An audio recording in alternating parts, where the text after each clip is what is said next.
सावन में तरसे मोरा जिया, मोरा जिया, भोले के दर्शन करा दो पिया। सावन में तरसे मोरा जिया, मोरा जिया, भोले के दर्शन करा दो पिया, करा दो पिया। भोले हमारे चंदा के दीवाने, जटा में अपनी गंगा के दीवाने।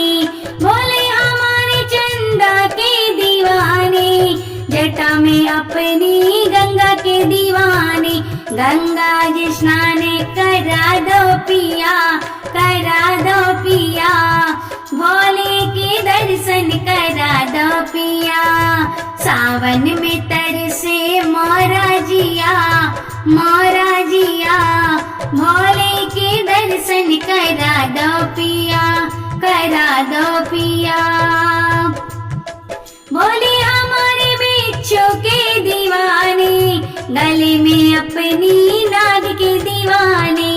भोले हमारे बिच्छू के दीवाने, गले में अपनी नाग के दीवाने। डमरू की धुन पे नचा दो पिया, नचा दो पिया, भोले के दर्शन करा दो पिया।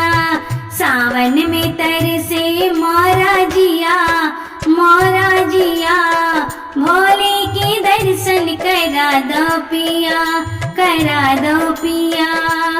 भोले हमारे भंगिया के दीवाने, भस्मी बाबूती बागंबर के दीवाने।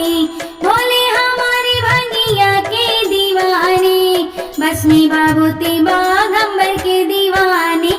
थोड़ी सी भंगिया पिला दो पिया, पिला दो पिया, भोले के दर्शन करा दो पिया।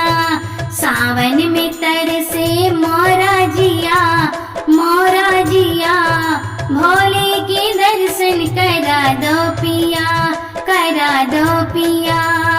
भोले हमारे गौरा के दीवाने, गोदी में बैठे गणपति की दीवाने।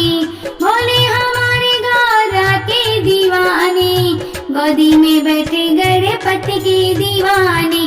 गौरा के दर्शन करा दो पिया, करा दो पिया, भोले के दर्शन करा दो पिया। सावन में तरसे मोरा जिया, मोरा जिया, भोले के दर्शन करा दो पिया। सावन में तरसे मोरा जिया, मोरा जिया, भोले के दर्शन करा दो पिया, करा दो पिया।